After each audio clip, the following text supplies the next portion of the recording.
Hi, everyone. This is a little unusual. This is my first interview, and I'm doing it one of my dearest friends, Esther Carpol. Esther Hello. and I met many, many years ago traveling in Turkey, and I heard her speaking English, and she heard me speaking English, and she was lost, I believe. I was lost for sure. And you saw the Dutch tall blonde girl and you thought like, oh, she needs help because in Turkey they were not really speaking well the English. And then I think it was 11 years ago or something, right? Exactly, Yeah. exactly. We've been inseparable ever since. And we happen to have the same profession in the sense we both went into law. And so we decided to collaborate and do this video about specifically mediation in the workplace because I've been seeing a breakdown of employment relations, and the relationship between employee and employer has become ever more hostile. And so we decided to do this video to speak to the differences in employment and how things are done in Holland and from a European model compared to the United States. Specifically, Esther is an expert in mediation, which is a form of alternative dispute resolution. It's an alternative to litigation, and it's a way of parties who have opposing views finding a common ground without having to go to court and litigate and spend tens of thousands or perhaps hundreds of thousands of dollars in order to reach a resolution. So Europe is more advanced in using mediation as a model to deal with disputes and conflicts, not just in the workplace, but also in divorce settlements. It's part of the overall culture in Europe. In the US, I believe is more behind in using mediation as a tool that can really bridge misunderstandings and come up with solutions without having to litigate and deal with the time consuming aspects of going to court. Not only is time consuming, it's extremely expensive for both parties. And sometimes no one comes out winning, even though there may be a favorable judgment. So we wanted to do this video to discuss mediation as a response or how it's being used as a culture movement to move employee employment relations forward. And so, with that being said, Esther, please introduce yourself.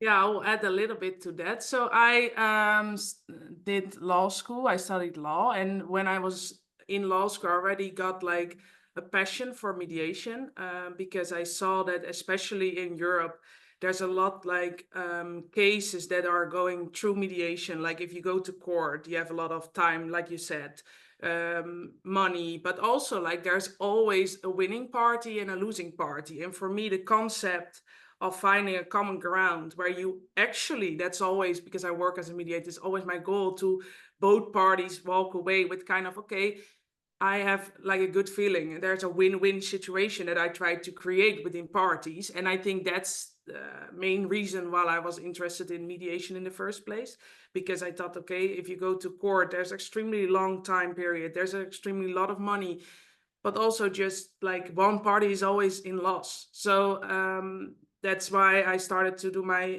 thesis in mediation in criminal law, because that's also very upcoming in especially what I know in Holland. There, it's mediation is actually, to go immediately to the name of it, is a negotiation facilitated by a trusted neutral person. So the mediator in this case that sits around the table with two people that are in conflict. Can be in many things, can be family law, can be criminal law, it can be in workplace, which we will talk about a lot in a few. And that really got my interest. I really got a passion for that. And that's especially because during my time in law school, I saw that a lot of cases that go to court, which are already in Europe and especially in Holland, is not a lot. There will always be a winner and a loser. So just to add on what you said, like about less time consuming, less money consuming, because it costs a lot of money to go to court for both parties. It's also emotionally, it's good that you can make sure that two parties will, that's always my goal eventually, that goes as winners. So they feel both that they win and there's not a win-lose situation, which will always happen when you go to court. I think as a Dutch person, for my cultural aspects, seeing mediation involve this past years, like really where the thing is also because I think cultural wise, we are ready more to honestly say, like, I think we are good in making compromises. I think we are good in thinking, okay, we have to collaborate to make sure that I at least get something out of it. If that's the case, or nothing, or the risk of going to court endlessly and get nothing in return. But what if we see a common ground? And if I sit down with a lot of people, such as in labor law, so labor conflicts at work, you see that most of the time there's an emotional damage being done. Like people just want to get hurt. People just want to express their feelings. Then it is about the situation, the conflict itself. So you come into a lot of conclusions and win-win situations just by sitting on a table and let two parties talk. That's really, really helpful because I want to begin with the cultural differences. The United States has a very less collaborative, more individualism model.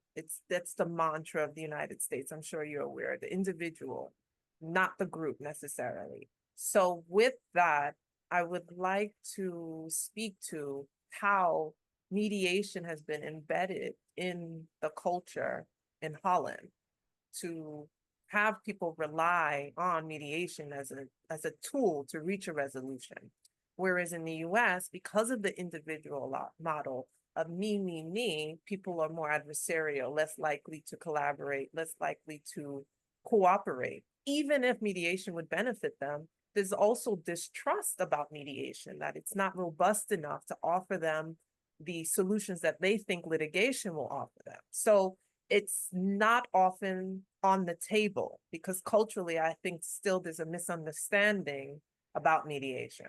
So speak to how mediation is culturally embedded in Holland. And so I think from my side as a mediator, it's already embedded in like family law a lot. I think judges like first say to both parties, like, did you already try mediation? And it's also, if you don't try mediation, a judge will like get that information that you were not open to go into the process of mediation, and they will take it in consideration moving forward in the process. before you move on, can you speak about, in terms of those different family, employment, but even socially, how mediation, So we go a step back, right? We go to the Yeah. social the aspect. socialized, the family life? I think in Holland specifically, because that's where I live, I know a little bit about European and I think comparable to each other. But in Holland, we see that in their culture, like if we go back, like we go back 20 years ago or something, I think compared to my parents working in a work environment, as nowadays, we have a lot of attention on the well-being of our employees, on diversity and inclusion. So there's a lot of focus on how is somebody else in the company feeling besides their work. So how you're growing, how are you feeling, how are you okay with how somebody's treating you? We have people that they can go to and they don't feel satisfied, or they feel like let's go to a Me Too subject. They feel we have persons to go to within the company that give a people a safe place. So I think mediation has a lot of aspects, like a lot of aspects for mediation are already embedded in our society because we focus a lot on the well-being of persons. So we focus a lot on, okay, what do you have to say? Speak up, or give room for people to talk. And that's already so much aspects of mediation comes there. That comes like, okay, you have a freedom to speak yourself out. Like we don't have this much like, oh, he's a director, so you cannot say how you feel. You just have to be okay with everything. There's a lot of protection in work environment for the employees and employers, but also in society itself. We focus a lot on, okay, but what if we just, there's not only mediation, there's arbitration, there's a lot of things before people go to court in Holland itself. And I think we are focused on that a lot. So I think our culture aspects, like in our culture, like from already back ago, there's already like an upcoming line, which is mediation has a lot of aspects in it. So it fits down in our society these days. And I think that's why it's also accepted a lot more than, for instance, the US. There's less concern about well-being in the US. I mean, there's a mantra, there's a narrative, oh, we care about these certain things, but still from an individual model, not from a communal, what's best for the group. And so that is why, if we could segue into workplace dynamic, why there's so much contention in employment law, where there's very little recourse for employees, and employees are not offered really robust protections. We have what's called in the US Family Medical Leave Act, which gives an employee protection from being discriminated against if they have a health related and they need to take leave. That's the short of it. But in terms of robust protections, there really are not that many in the workplace. As we speak about the cultural impact of collaboration and cooperation, you see it in the workplace. Where in the United States, it's very contentious, it's very adversarial, employee versus employer. Employee has to, what we say, walk on eggshells, be very careful of not overstepping. And the employers, they're interested in protecting the company, not so much employee rights or hearing how employees feel about different policies and their well-being. Employers in the US are just not concerned with that. The employer's concern is protecting and insulating the company from litigation or lawsuit. It's not done well because, as we see, employees have many reasons to sue, even though we have what's called human resources that are there to mitigate risk for the employer. Human resources, I think, are uneducated about mediation and employee rights. And so there's this very contentious dynamic. I think first of all, you addressed already, so the robust system that you guys actually lack in the US, we have a lot of that in Holland. Like we have a robust system where the employees have a lot of rights. First of all, and again, the cultural aspect. So I think the biggest change already there, and that's why I think mediation is more accepted in the workplace comparing to the US, is that you have to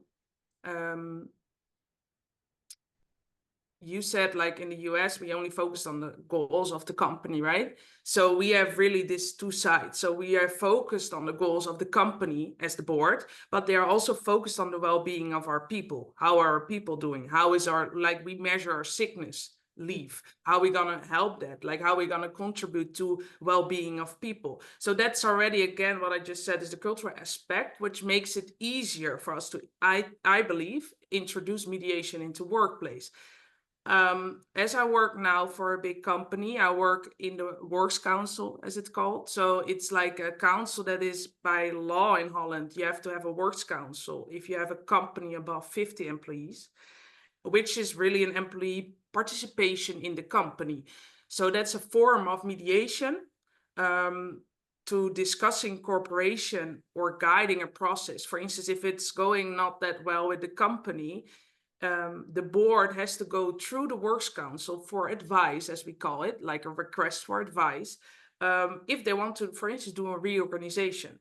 And there's representatives of the company, the employees itself, that sit at this Works Council, that have a seat in this Works Council, that will look really into, okay, what are you guys going to do? And we look as a Works Council also to the company view, right? Because in every company, we need to have we need to gain a certain amount of money. It's important to see the view money-wise, where are we going?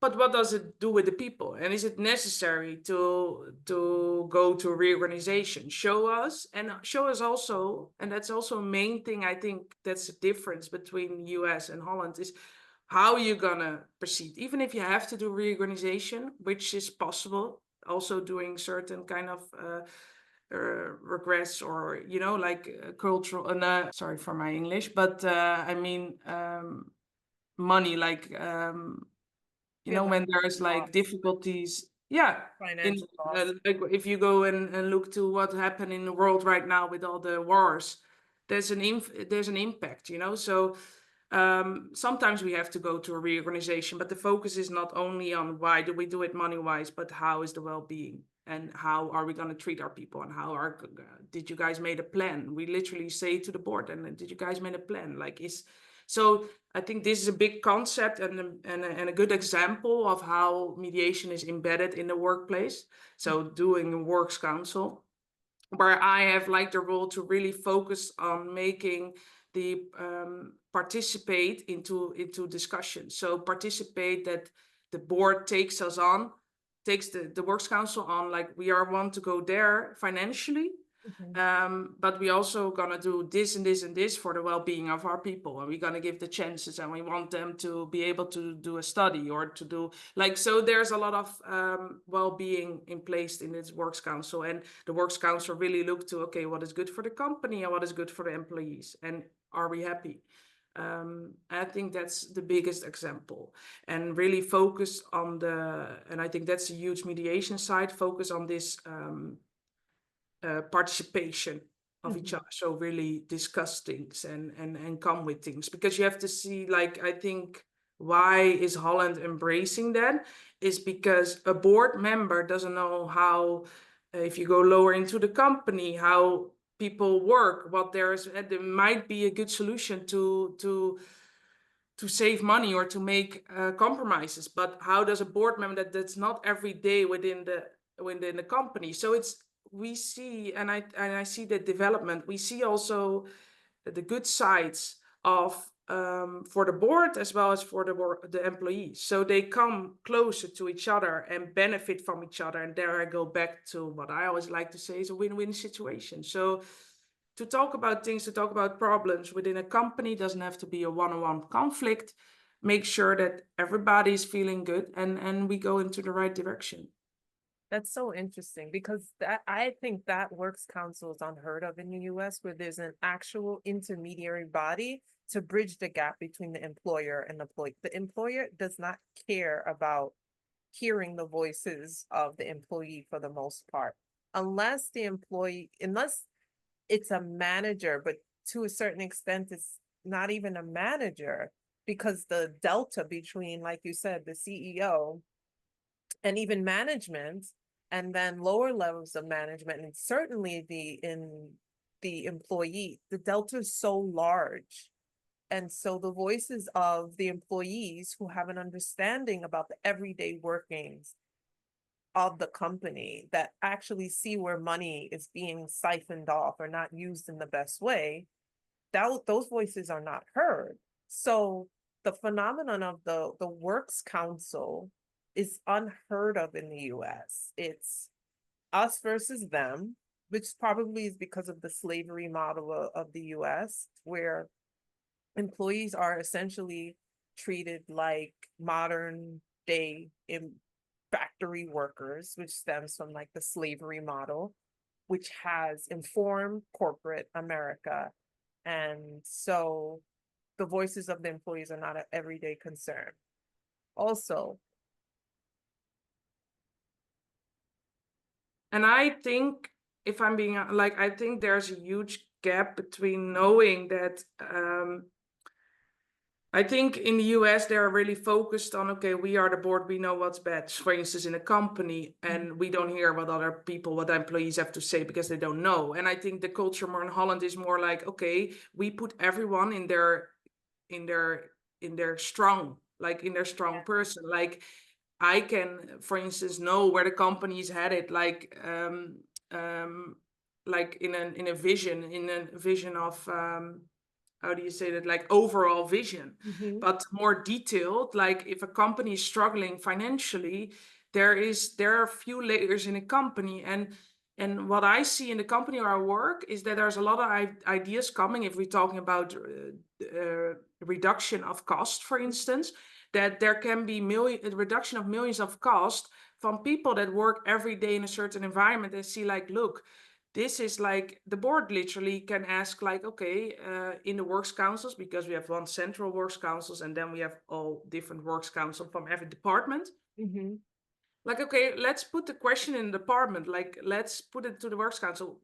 Can you guys check like what could be a good reduction of costs? Mhm. And you see that everyone is coming with things, and you see that even then the board could not name that. So the board can make big decisions, but it's focusing on, and I think that's the change of mindset where in Holland companies started to see the value of participation of employees, which in the US, they don't see the value. They would only see a works council as an extra thing for employees' well-being. Yeah.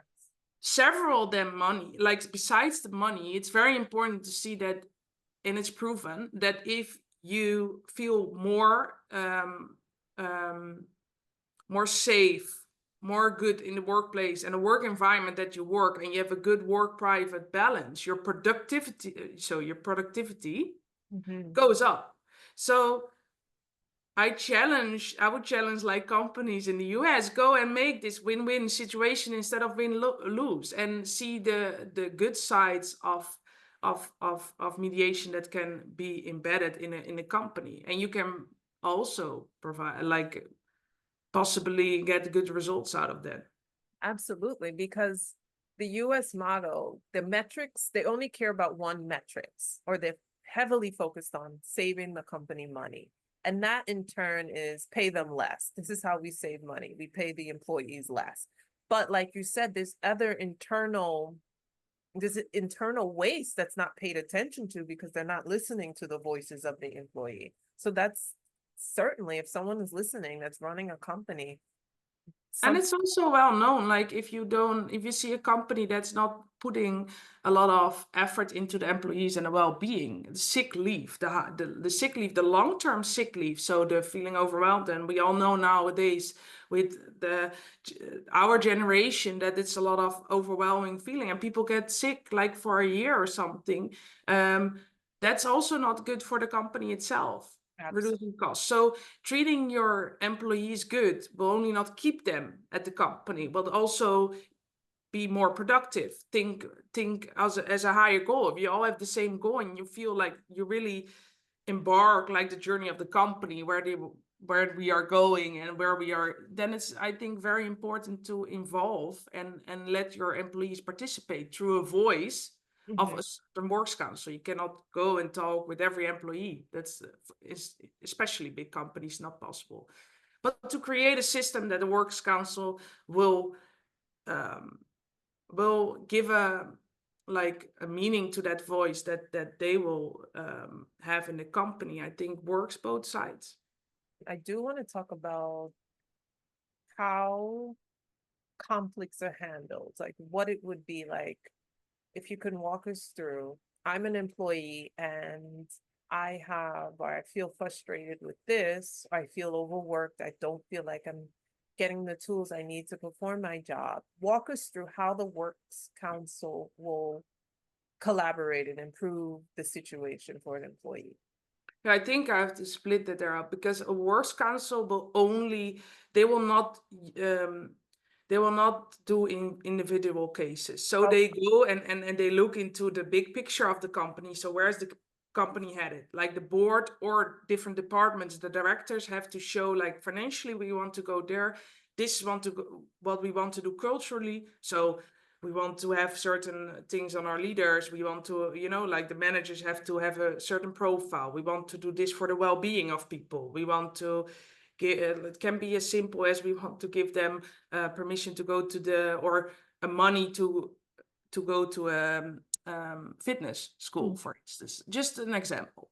And then you have within a company, we say trust persons. So if you feel neglected, if you feel you have a conflict with your manager, if you feel we have different persons, and in Dutch it's literally translated as a trust person. So you can go there. It's also an individual third party that cannot have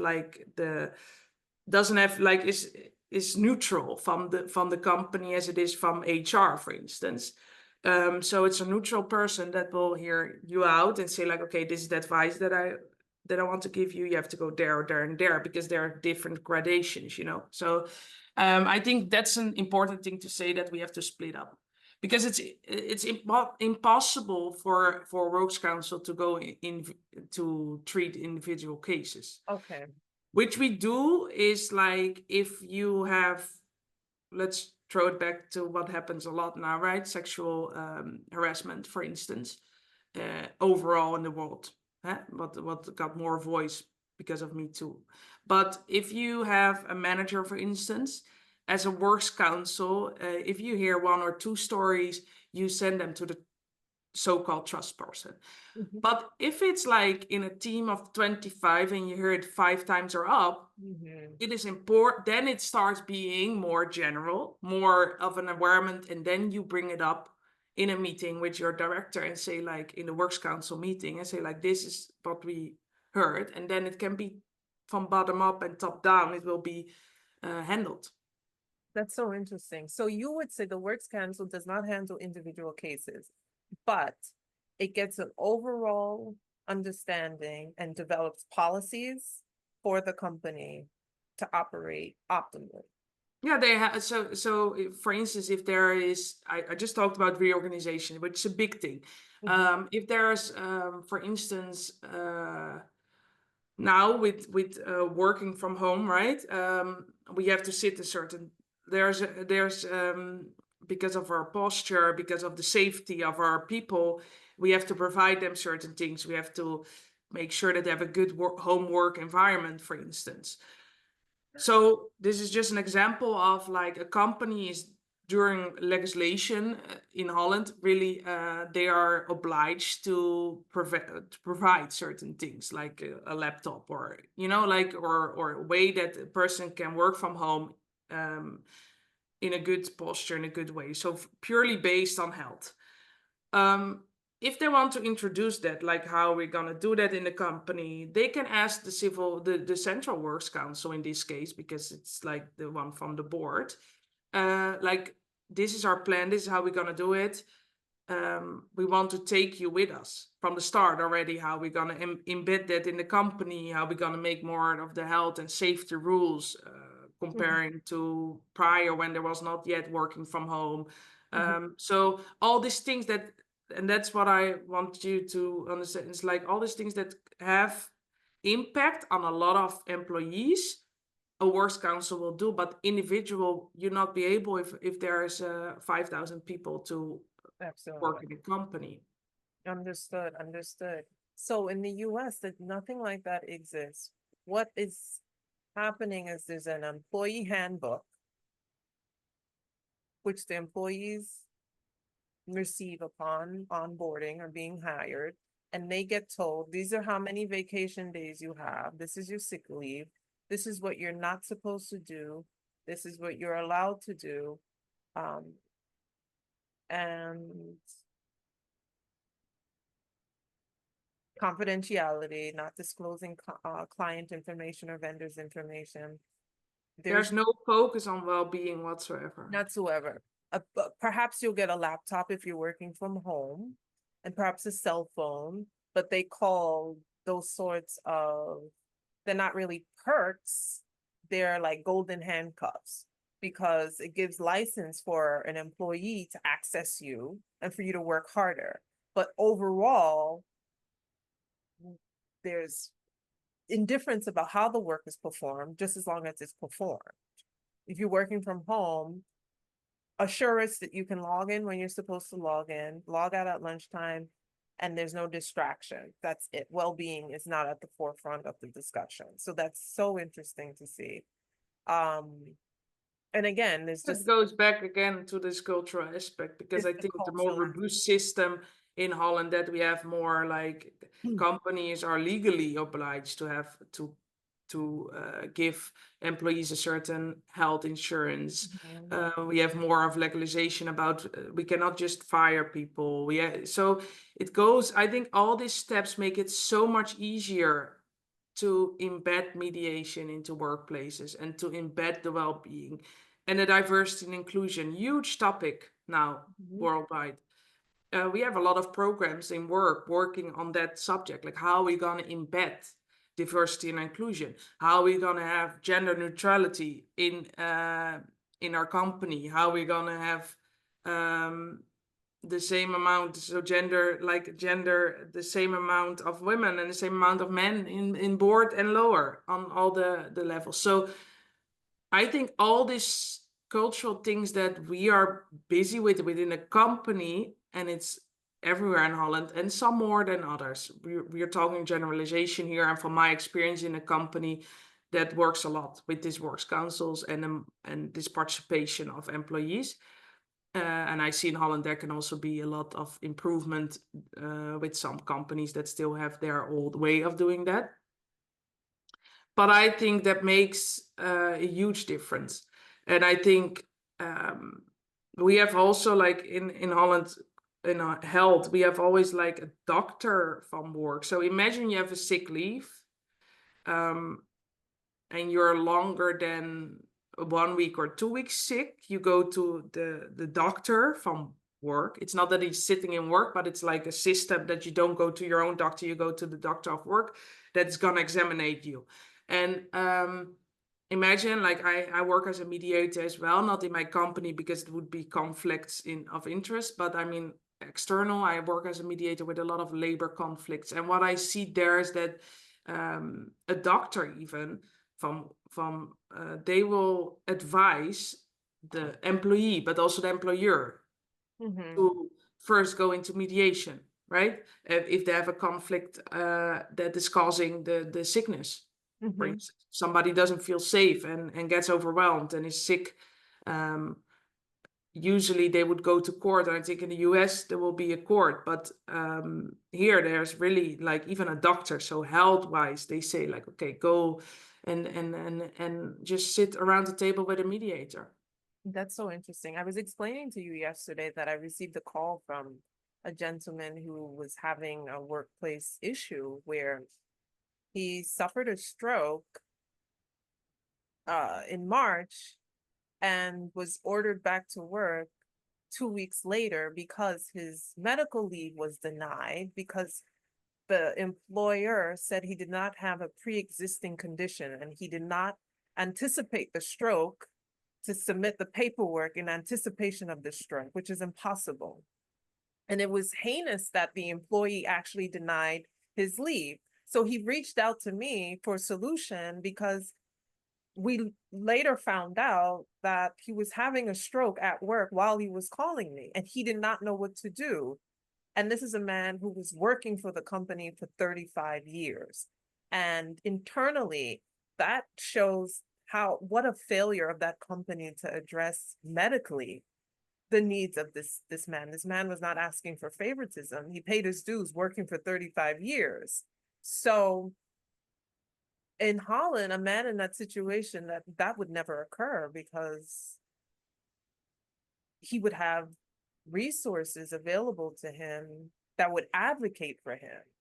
Yeah, first of all, going back into the whole system that we sometimes also talk about, health insurance, like this person already from his own health insurance will get the help that he need. But we also have if we work for a company, this company also has certain health insurances. So you can even go through company. So you would be able to get double help, for instance. So that's a huge difference. Yeah. That's so interesting. The concept of the work doctor.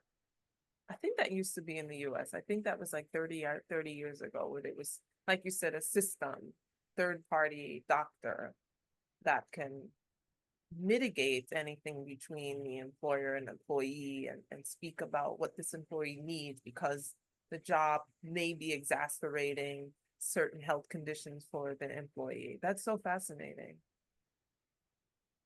Yeah. But I think if we go to the core, it's more like how more focused a country is, to go zoom out again from work environment, how more focused the country is on the well-being of people and how more it is embedded in your culture to be focused on, okay, how are we gonna make each other like successful? How are we gonna be like, how are we gonna embed different cultures? Like, I think also Second World War played a part in that, to be really focused on the people and inclusion, the people and the diversity and accept different cultures. And I think we still have a lot to, we are not, but I think this huge difference with the US. And I think that's why we embark more, like we are more embracing of mediation. And we see from all parties, we see really good results of that. If you look into criminal law, where I wrote my thesis about, there's a lot of people that just, besides the system, they want to be heard. Like victims, they want to be heard, they want to be understood, and they sometimes just want a simple apology. That's so interesting. So the voices of the citizens, employees, they have tools that allow them to vocalize and be less frustrated from things that happen in everyday life. And so work is what, a quarter of someone's life is spent at work, if not more. And so for there to be this effort, it's even more than effort. That this, I mean, I think it's remarkable that there's so much attention being played to people's well-being in the workplace, as alternatively not so much in the US, and especially now after the pandemic. I think the relationship between employer and employee is so much more contentious. And I don't know the statistic. I wonder if there's been more lawsuits as a result of mishandling between employee-employer relations. And let's speak about, I don't know if we could speak, we don't have to speak about statistics, but employees in the US, if their rights are violated, they contact the Equal Employment Opportunity Commission, the EEOC. Mm-hmm. EEOC investigates, says yay or nay, this cause of wrongful termination. We see wrongful termination. We may reach out to your employer to investigate. Otherwise, you still have to file a lawsuit. So there's very little options for an employee. And that employee likely has to come up with a sum of money in order to get adequate representation. So although the likelihood of success is high with wrongful terminations based on discrimination, based on gender, based on disability, it's a high cost and it's long. And the burden, like you said, the emotional cost of litigation, is it always worth it? Perhaps. Will that person feel vindicated? Perhaps not, because maybe their voice wasn't heard and maybe they wanted to be heard 2 or 3 years ago when the termination happened. And then if mediation was offered, then all of that would have been avoided and the company would not have had to pay. So what I'm saying is, because of the lack of tools in the internally of the workplace, it ends up being lawsuits and the company's paying out more. But it seems like even though these companies have to pay out, it's still not an incentive to stop it and to improve internal. I think because they don't see the value of it. I think they are blind to how much it can bring to the company for both parties. And if I look to that, like personally, from personally,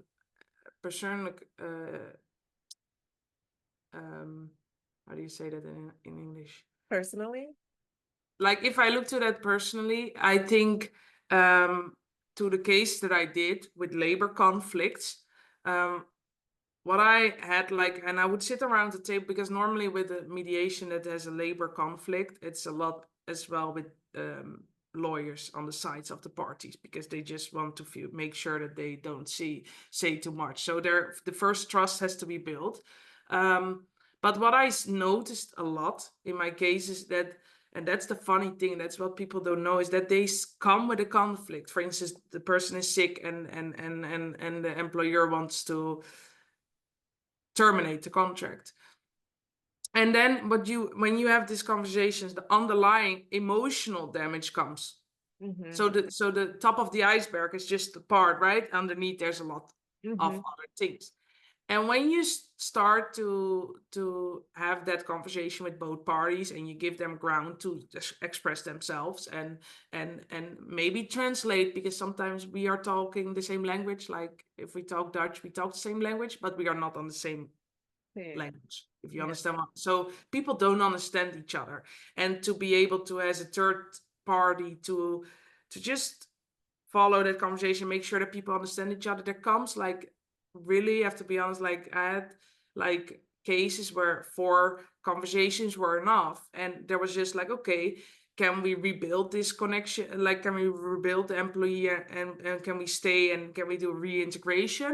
Or we also agree to disagree, but we heard each other's stories and it was different than I thought it was. Mhm. And then you see for instance, a director or an employee, you see really saying like, okay, but if I knew that, I could understand why you replied like this. So sometimes just having a conversation with each other can solve so many things, instead of months of fighting, or go to court, or wait, or spend a lot of money from both sides.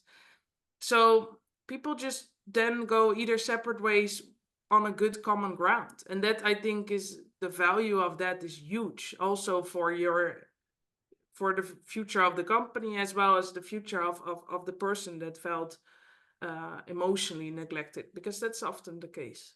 Yeah, that is often the case that people And want. they use a law, like they use the law to get their point because they want to, Yes. but they are not necessarily always aiming for the money. Absolutely. It's just the only tool available to them to feel vindication, to feel heard.